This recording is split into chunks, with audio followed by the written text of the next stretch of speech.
दोस्तों, स्वागत है आपका मेरे YouTube चैनल इंग्लिश बाबू पर। और आज मैं फिर हाजिर हूँ आपके साथ एक नई स्टोरी लेकर। और दोस्तों, आज जो स्टोरी मैं लेकर आया हूँ ये एक शॉर्ट मॉरल स्टोरी है। बहुत ही अच्छी कहानी है, सुनकर आपको बहुत मज़ा आएगा। उसके अलावा इस स्टोरी में आपको कुछ नए इंग्लिश के वर्ड मीनिंग सीखने को मिलेंगे, उनकी करेक्ट प्रोनाउंसिएशन के बारे में पता चलेगा। और हमेशा की तरह जो इसका ग्रामर का पार्ट है उसे बिल्कुल डिटेल में कवर करेंगे, तो एक एक स्ट्रक्चर को आप बहुत आसानी से सीख पाएंगे। तो चलिए दोस्तों, आज की इस कहानी को हम शुरू करते हैं। और सबसे पहले कहानी का टाइटल देखते हैं।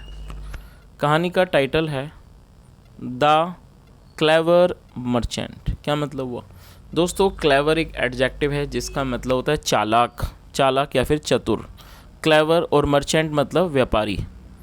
द क्लेवर मर्चेंट मतलब कि चालाक व्यापारी। तो दोस्तों, ये आज की इस कहानी का टाइटल है, शीर्षक है। और अब मैं इसे पढ़ना शुरू करता हूँ। आपसे रिक्वेस्ट है आप इस कहानी को ध्यान से सुने। यदि आपको कोई नया वर्ड या फिर नया स्ट्रक्चर देखने को मिले तो आप उसे नोट भी ज़रूर करें। तो चलिए इसको शुरू करते हैं। Once there was a rich diamond merchant. क्या मतलब हुआ दोस्तों? ये जो हमारा वाक्य है ये सिंपल पास्ट का वाक्य है। सिंपल पास्ट का मतलब होता है जब आप पास्ट में ऐसा वाक्य बनाते हैं जहाँ पर वॉज या वर का प्रयोग किया जाता है हेल्पिंग ऑफ के रूप में, और साथ में नाउन या फिर एडजेक्टिव को लेकर वाक्य बनाया जाता है। और आपको ये चीज़ याद रखनी है कि जब आप सिंपल प्रेजेंट या सिंपल पास्ट में कोई भी वाक्य बनाते हैं तो वहाँ वर्ब का प्रयोग नहीं किया जाता है। तो इस लाइन का क्या अर्थ हुआ? वंस एक बार, there was a rich diamond merchant मतलब एक बार एक अमीर हीरे का व्यापारी था। डायमंड मर्चेंट मतलब हीरे का व्यापारी। A thief had been following the merchant for some days. क्या मतलब हुआ दोस्तों? ये जो वाक्य है इस वाक्य में हैड बीन के साथ वर्ब की फोर्थ फॉर्म का प्रयोग किया गया है। और ये जो हमारा वाक्य है ये पास्ट परफेक्ट कॉन्टिन्यूअस का वाक्य है। पास्ट परफेक्ट कॉन्टिन्यूअस का मतलब होता है जब आप पास्ट में कोई ऐसा वाक्य बनाते हैं जहां आप ये दिखाना चाहते हैं कि पास्ट में कोई काम लंबे समय से किया जा रहा था, तो इस तरह का जो वाक्य है वो पास्ट परफेक्ट कॉन्टिन्यूअस का वाक्य कहलाता है, जहाँ पर हैड बीन के साथ वर्ब की फोर्थ फॉर्म का प्रयोग किया जाता है। तो इस लाइन का क्या अर्थ हुआ? आ थीफ एक चोर, had been following the merchant मतलब एक चोर मर्चेंट का व्यापारी का पीछा कर रहा था फॉर सम डेज कुछ दिनों से। तो इस पूरी लाइन का क्या अर्थ हुआ कि एक चोर व्यापारी का कई दिनों से पीछा कर रहा था। चलिए आगे देखिए। One day the merchant was carrying a lot of cash and precious diamonds with him. क्या मतलब हुआ दोस्तों? ये जो वाक्य है ये पास्ट कॉन्टिन्यूअस का वाक्य है। पास्ट कॉन्टिन्यूअस का मतलब होता है जब हम ऐसा वाक्य बनाते हैं जहां वाक्य की टेल पर रहा रहती जैसे शब्द आते हैं। जब हम ये दिखाते हैं कि पास्ट में कोई क्रिया चल रही थी, हो रही थी, इस तरह का जो वाक्य है वो पास्ट कॉन्टिन्यूअस का वाक्य कहलाता है, जहां पर वॉज वर्ब के साथ वर्ब की फोर्थ फॉर्म का प्रयोग किया जाता है। और कैरी का मतलब होता है ले जाना या किसी चीज़ को ढोना। वन डे एक दिन, द मर्चेंट वॉज कैरिंग जो मर्चेंट था व्यापारी था वो ले जा रहा था। अ लॉट ऑफ कैश बहुत सारा जो कैश था मतलब कि बहुत सारा ज़्यादा जो नकद था वो ले जा रहा था। एंड प्रीशियस डायमंड्स और कीमती मूल्यवान हीरों को ले जा रहा था विद हिम अपने साथ। चलिए आगे देखिए। He was caught in rain. क्या मतलब हुआ? He was caught in rain मतलब वह बारिश में फंस गया। सो इसलिए he entered a guest house to rent a room. और दोस्तों ये भी पास्ट इंडेफिनिट का अफर्मेटिव वाक्य है। एंटर का मतलब होता है प्रवेश करना और ये सेकंड फॉर्म है। इसलिए he entered a guest house उसने एक गेस्ट हाउस में प्रवेश किया। टू रेंट किराए पर लेने के लिए, अ रूम एक कमरे को। आगे देखिए।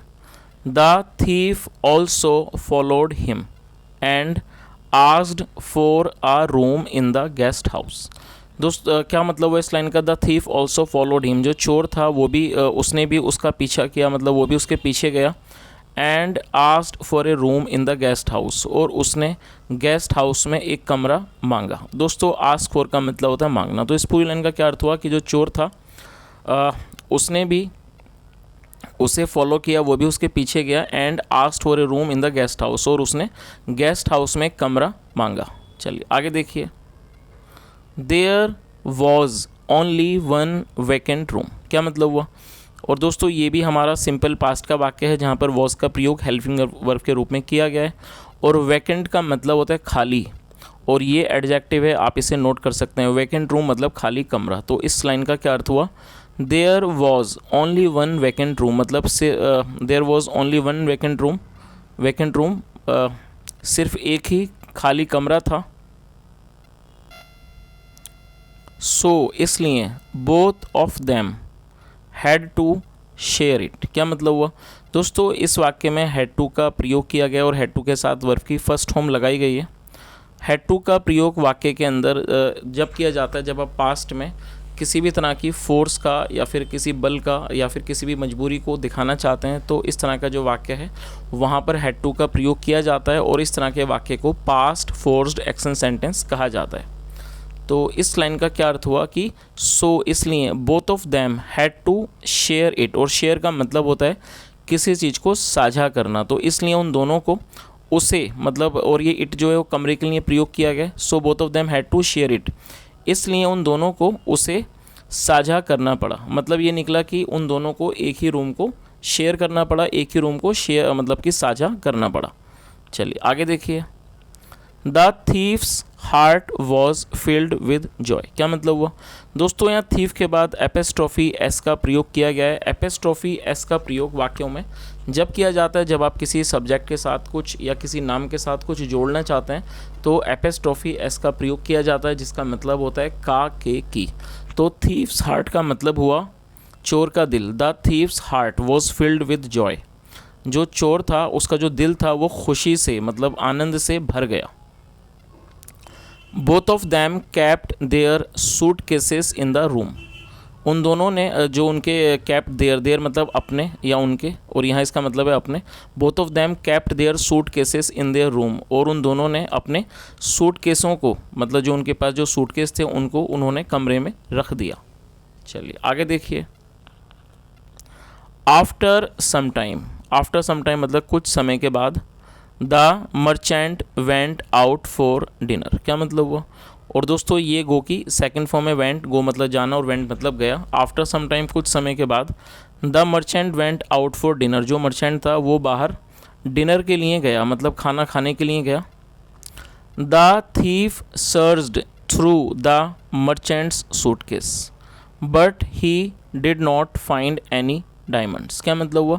द थीफ सर्च, सर्च का मतलब ढूंढना तलाश करना, और ये सेकंड फॉर्म है। The thief search through the merchant suitcase, वो जो चोर था उसने व्यापारी का जो सूटकेस था उसको उसने सर्च किया, उसको उसने ढूंढा।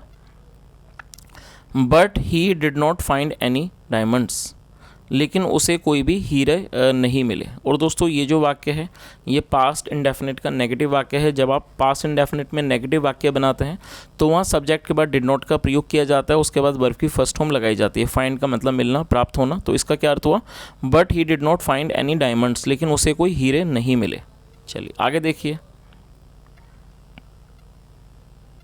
When the merchant returned the thief said, क्या मतलब हुआ। व्हेन द मर्चेंट रिटर्न, जब वो जो व्यापारी था वो जब वो वापस आया, जब वो वापस लौटा। द थीफ सेड, जो चोर था उसने कहा, सर मतलब कि श्रीमान, आई एम अ थीफ, मैं एक चोर हूँ। I searched for diamonds in your bag, उसने क्या कहा कि सर श्रीमान मैं एक चोर हूँ। I search for a diamonds in your bag, मतलब मैंने आपके बैग में, मैंने आपके थैले में डायमंड्स को ढूंढा, मतलब हीरों को ढूंढा। But I did not find them, लेकिन मुझे वो नहीं मिले। चलिए आगे देखिए,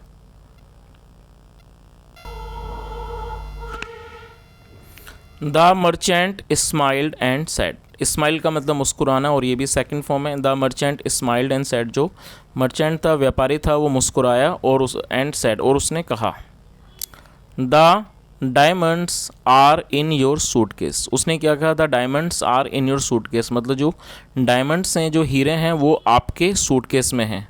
आई knew that you would never search there, क्या मतलब हुआ। और दोस्तों ये जो वाक्य है ये भी पास्ट इंडेफिनिट का अफर्मेटिव वाक्य है और यहाँ सेकंड फॉर्म का प्रयोग किया गया है। KNOW का मतलब होता है पता होना, जानना, और ये सेकंड फॉर्म है न्यू। तो क्या मतलब हुआ, आई न्यू, मैं जानता था, दैट की you would never search there, मतलब क्या हुआ इस लाइन का कि मैं जानता था आपकी, you would never search there कि आप वहाँ कभी भी तलाश नहीं करोगे।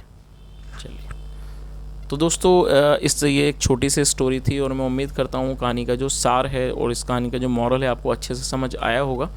जैसा हमने देखा इस कहानी का जो टाइटल था क्लेवर मर्चेंट, मतलब जो व्यापारी था काफ़ी चालाक था और यही कारण था अपनी चालाकी की वजह से वो अपने आप को उस चोरी से बचा सका, क्योंकि वो जो व्यापारी था उसने उन हीरों को उस चोर के ही बैग में सूटकेस में रख दिया था, क्योंकि वो जानता था कि वो जो चोर है वो अपने सूटकेस को कभी भी तलाश नहीं करेगा, वो उन हीरो को वहाँ नहीं ढूंढेगा, जिस वजह से अपनी चालाकी के कारण वो इस चोरी से बचने में सफल हो सका। So friends, this was the story, and if you really enjoyed the story and if you really want to appreciate my work, then just like this video and subscribe the channel, press the bell icon so that you can keep getting the notifications of the new videos. Thank you so much for listening. Have a nice day and bye.